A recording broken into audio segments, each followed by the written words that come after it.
Di video kali ini kita akan melanjutkan cerita dari episode sebelumnya yang menceritakan bagaimana Light menginterogasi Mickey untuk mengumpulkan informasi penting. Nah, kira-kira di episode kali ini, siapa target balas dendam Light selanjutnya? Dan siapa sebenarnya Putri Miko yang dikabarkan memiliki hubungan yang dekat dengan target balas dendam Light? Dengan begitu, daripada lama-lama lagi, berikut pembahasan cerita kali ini. Saat ini di kota Menara Raksasa, setelah pelatihan evakuasi dinyatakan selesai, Silika akhirnya kembali ke tokonya untuk pulang seperti biasa. Namun, ada satu hal yang terus mengganggu pikirannya. Hal itu karena Mickey tidak kunjung kembali. Sebelumnya, pakaian Mickey sempat kotor dan ia pergi untuk berganti baju. Sementara itu, Silika yang sedang menikmati makanan bersama penduduk lain tiba-tiba merasakan getaran hebat. Gempa itu membuat semua orang mengira telah terjadi serangan monster berlevel tinggi dari kawasan hutan, sehingga seluruh penduduk diperintahkan untuk tetap berada di dalam menara demi keselamatan. Beberapa waktu kemudian, para pelayan peri mengumumkan bahwa penyihir menara telah menyelesaikan masalah tersebut. Situasi dinyatakan aman dan seluruh penduduk dipersilakan kembali menjalani kehidupan mereka seperti biasa. Namun, meski keadaan telah kembali normal, Mickey tetap tidak terlihat, merasa ada yang janggal. Silika memberanikan diri bertanya kepada salah satu pelayan peri mengenai keberadaan Mickey. Akan tetapi, jawaban yang ia terima justru membuatnya terdiam. Pelayan peri itu sama sekali tidak mengenal nama Mickey, seolah-olah orang tersebut tidak pernah ada. Tanpa mendapatkan petunjuk apapun, Silika pun kembali ke tokonya dan langsung menuju kamar yang sebelumnya ditempati Mickey. Di sanalah keanehan itu semakin terasa. Seluruh barang yang berkaitan dengan Mickey telah menghilang tanpa jejak. Barang-barang pribadinya, kasur, meja, hingga perabotan kecil tak tersisa sedikit pun. Bahkan garpu dan piring yang biasa digunakan Mickey pun lenyap sepenuhnya. Semua itu membuat Silika merasa seakan-akan keberadaan Mickey telah dihapus dari dunia ini. Menurut Silika, seorang gadis seperti Mickey seharusnya tidak mungkin melakukan kejahatan berat seperti pria sebelumnya yang menyerang pelayan peri dan kemudian dibuat menghilang. Namun, jika memang Mickey telah dihapus, kejahatan seperti apa yang telah ia lakukan hingga menimbulkan perlakuan seperti itu? Dalam benaknya, Silika mulai menduga bahwa Mickey mungkin saja adalah seseorang yang memata-matai penyihir menara raksasa. Meski begitu, Silika sadar bahwa ia tidak mengetahui kebenaran yang sebenarnya. Ia pun memutuskan untuk tidak terus memikirkannya. Dengan perasaan sedikit sedih dan rasa rindu atas kebersamaan singkat mereka, Silika akhirnya memilih untuk melupakan Mickey dan kembali memusatkan perhatiannya pada pekerjaannya, membuka toko, dan melanjutkan kehidupannya di kota Menara Raksasa seperti biasa.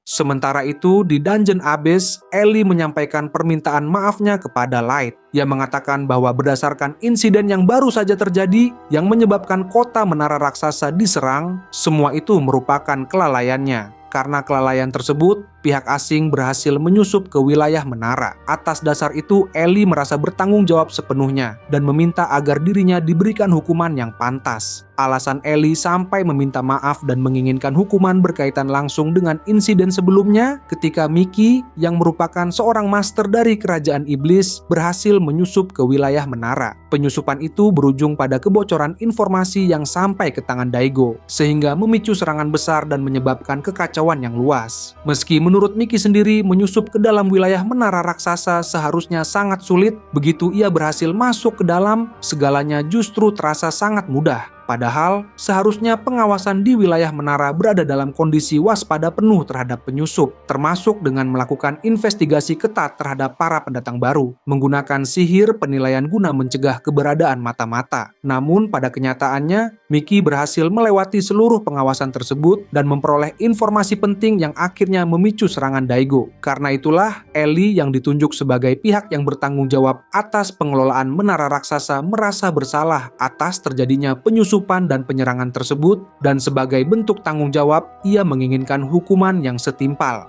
Light, yang telah memahami seluruh rangkaian kejadian itu, menanggapi dengan tenang. Ia mengatakan bahwa dirinya justru mengagumi rasa tanggung jawab Ellie yang begitu kuat. Namun, menurutnya, insiden kali ini bukanlah alasan bagi Ellie untuk menyalahkan dirinya sendiri. Jika harus ada yang memikul kesalahan, maka seharusnya tanggung jawab itu berada pada Light sebagai pemimpin. Mendengar hal tersebut, Ellie tentu tidak dapat menerimanya begitu saja. Namun Light tetap berpendapat bahwa dirinya juga memiliki andil dalam kejadian ini, karena ia tidak memutuskan untuk menerapkan pengawasan yang lebih ketat di dalam menara. Hal itu ia lakukan karena tidak ingin terlalu mengganggu kehidupan dan privasi para penduduk. Oleh sebab itu, Light merasa bahwa akan lebih baik jika mereka menganggap masalah ini telah selesai dan menjadikannya sebagai pelajaran untuk kedepannya. Meski Light telah menjelaskan alasannya, Ellie justru berpendapat bahwa dalam sebuah organisasi tetap diperlukan sistem penghargaan dan hukuman. Menurutnya, sekecil apapun dampak dari sebuah kelalaian, sudah sepatutnya tetap ada konsekuensi yang harus diterima. Kemudian May meminta waktu sebentar untuk berbicara. Ia pun menyampaikan pendapatnya kepada Light, menjelaskan bahwa mereka semua memahami belas kasih Light terhadap para bawahannya. Namun, seperti yang telah dikatakan Ellie, penerapan penghargaan dan hukuman tetap diperlukan demi menjaga keseimbangan dan ketertiban organisasi. Sambil menundukkan kepala, Ellie dan May bersama-sama memohon agar Light mempertimbangkan hal tersebut. Light tidak menyangka bahwa May ternyata sepikiran dengan Ellie. Meski begitu, ia tetap berpikir sejenak dan masih merasa bahwa Ellie sebenarnya tidak melakukan kesalahan yang layak untuk dihukum. Namun, karena keduanya tetap bersikeras, Light akhirnya memutuskan untuk memberikan hukuman kepada Ellie di kemudian hari. Mendengar keputusan itu, Ellie dan May mengucapkan terima kasih kepada Light karena telah bersedia mendengarkan permintaan mereka. Setelah itu, Light menyampaikan bahwa mulai sekarang mereka akan menerapkan pemantauan internal. Meski dirinya tidak ingin ikut campur terlalu jauh dalam kehidupan pribadi para penduduk kota Menara, mereka tetap tidak boleh membiarkan kejadian penyusupan seperti yang dilakukan Mickey terulang kembali. Sambil memegang sebuah kartu, Light telah memikirkan rencananya untuk menggunakan kartu Triple Super Miniature Fairy yang memiliki level 2864 sebagai alat pengawasan di dalam menara. Kartu tersebut ketika digunakan akan memanggil makhluk fairy berukuran sekitar 10 cm.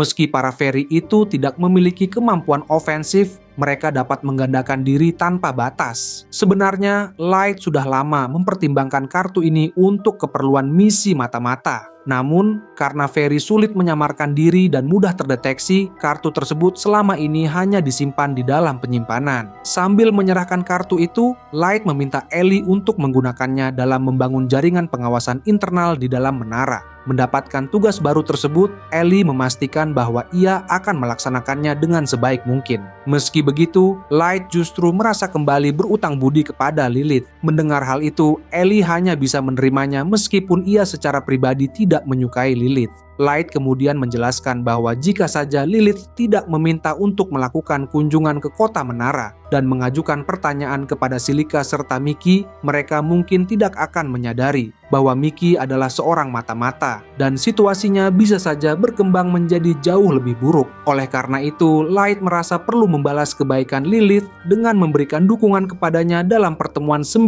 negara. Namun, agar mereka dapat menjadi pengawal Lilith dalam pertemuan tersebut, mereka harus terlebih dahulu menyelesaikan sebuah misi untuk meningkatkan peringkat petualang mereka hingga mencapai peringkat A. May pun menambahkan bahwa pihak serikat seharusnya akan segera menghubungi mereka terkait misi terbaru. Jika informasi tersebut sudah diterima, ia berjanji akan segera menyampaikannya kepada Light.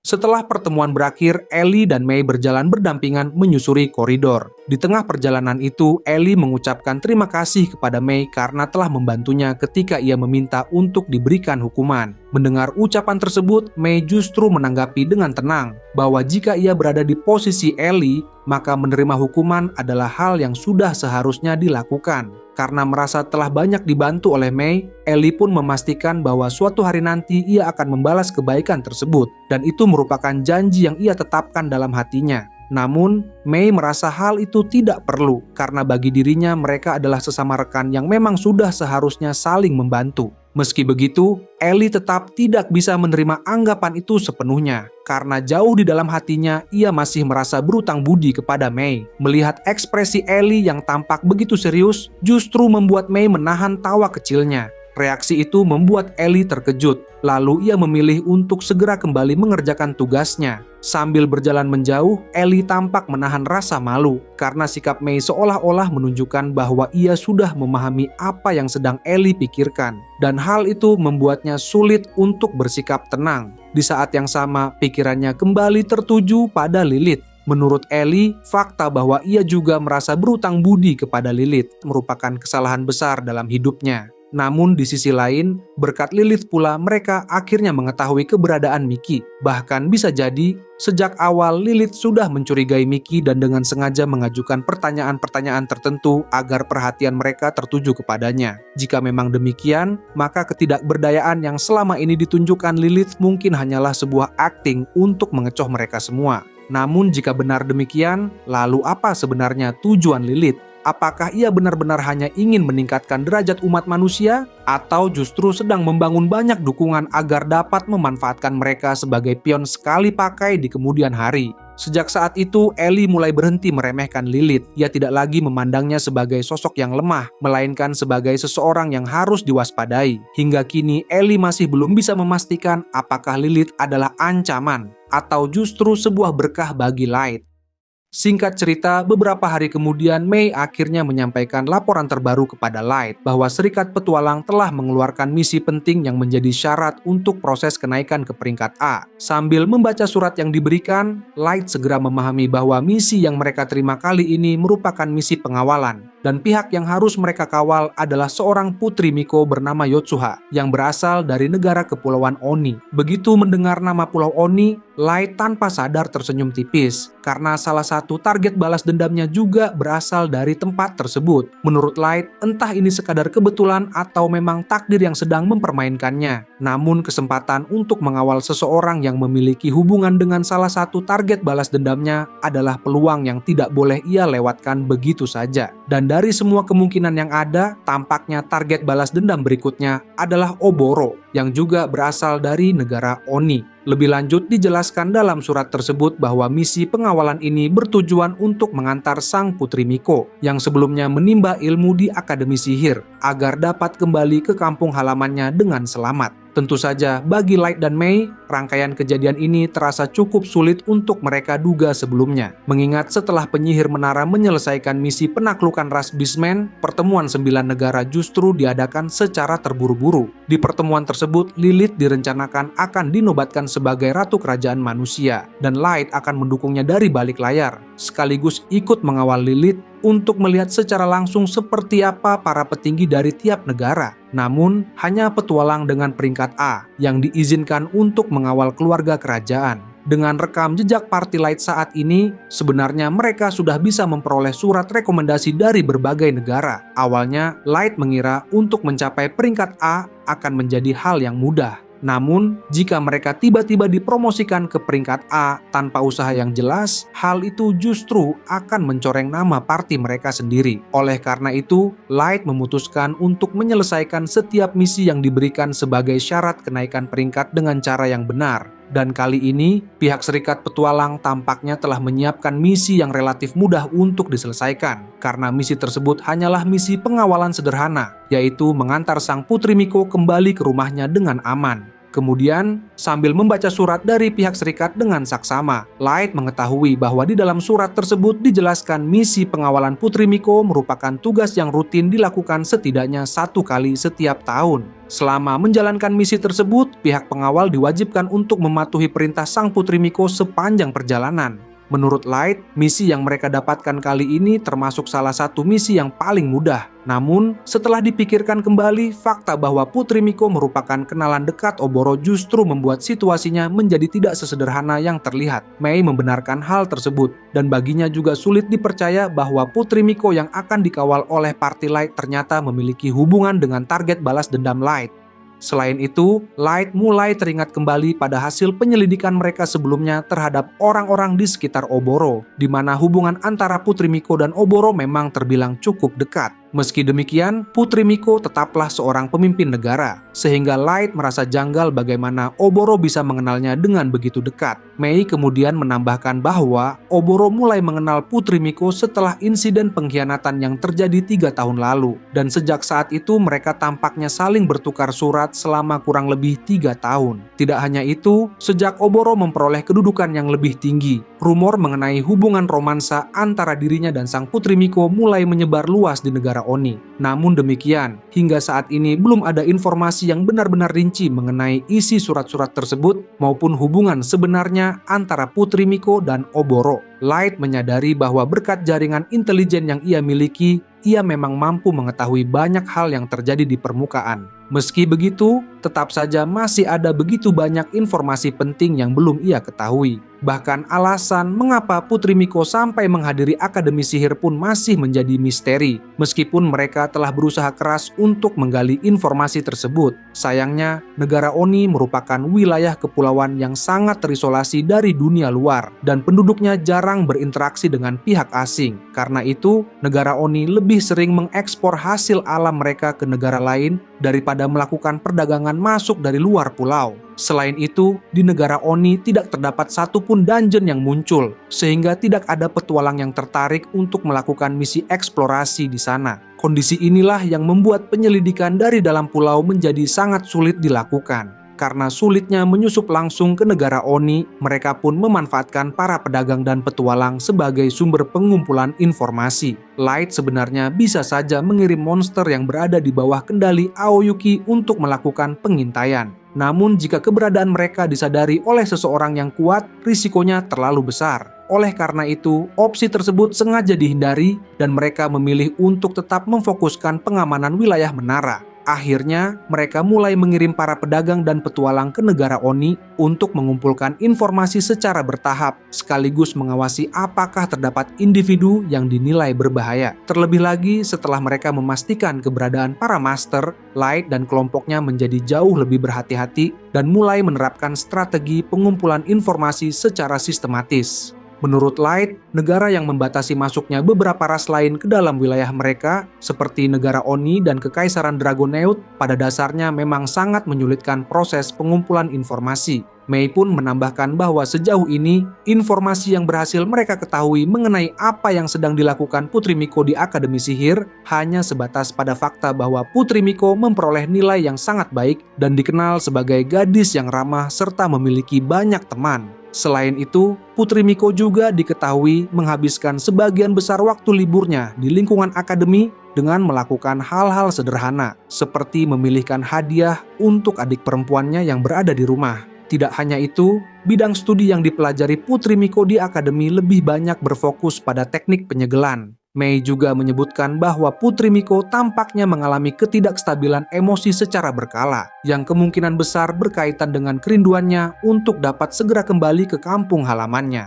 Mendengar penjelasan tersebut, Light mulai memahami bahwa di balik posisinya sebagai sosok berpengaruh dan panutan bagi banyak orang, Putri Miko pada dasarnya hanyalah seorang gadis normal. Secara pribadi, Light merasa berempati terhadap Putri Miko, terutama ketika mengetahui bagaimana ia begitu memanjakan adik perempuannya. Mei tentu memahami perasaan Light tersebut, mengingat Light juga memiliki keinginan yang sama untuk memanjakan Yume. Namun menurut Mei, memanjakan secara berlebihan bukanlah hal yang baik dan justru dapat menghambat perkembangan Yume ke depannya. Light pun membalas bahwa ia memahami hal tersebut dan tidak berniat menghalangi perkembangan adiknya dengan cara memanjakannya secara berlebihan. Selain itu, Light juga menyadari bahwa Oboro terkadang menemani Putri Miko dalam perjalanan pulangnya. Oleh karena itu, mereka harus bersiap menghadapi kemungkinan tersebut dan menjalankan misi pengawalan ini sebaik mungkin tanpa membiarkan emosi mengambil alih apabila nantinya Light benar-benar bertemu dengan Oboro. Lagi pula, sebelum pertemuan 9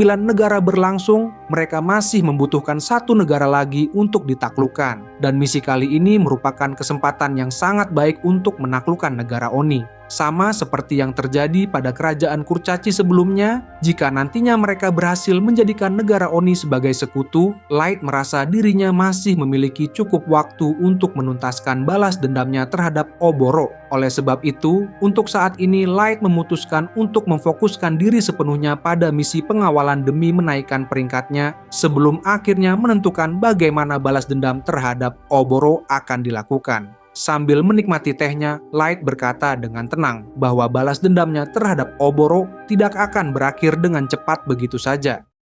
Sementara itu di negara Kepulauan Oni, tepatnya di area sekitar kaki gunung, Oboro terlihat sedang membawa sejumlah anak kecil dari ras manusia yang terikat dan digiring di belakangnya. Setelah memberikan sejumlah uang kepada para pengawal yang berjaga di hadapannya, Oboro pun diperbolehkan memasuki area terlarang di wilayah negara Oni. Salah satu pengawal bahkan mengucapkan terima kasih kepada Oboro karena selama ini ia selalu berkontribusi demi kepentingan negaranya. Sambil melanjutkan perjalanan menuju puncak gunung, anak-anak kecil yang terikat itu terus menangis tanpa henti. Mereka tidak bisa berbuat apapun selain pasrah mengikuti langkah Oboro.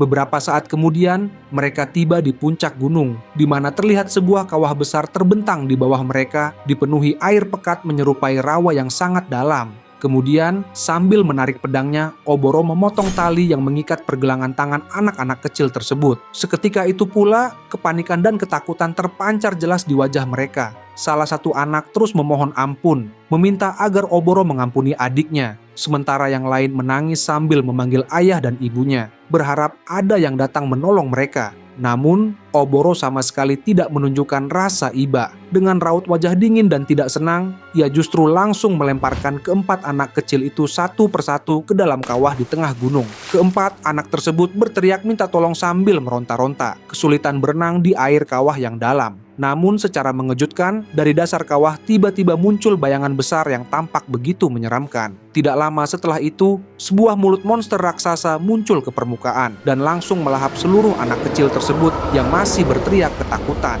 Setelah persembahan dari Oboro habis ditelan, monster itu kembali tenggelam ke dasar air, seolah tidak pernah muncul sebelumnya. Sambil menatap ke bawah kawah, Oboro memperlihatkan senyum puas. Menurutnya, dengan pengorbanan tersebut, satu langkah lagi rencananya untuk memperoleh kekuatan besar akan segera terwujud. Itu saja untuk pembahasan cerita kali ini. Jangan lupa untuk like, share, and subscribe. Sampai jumpa di video berikutnya.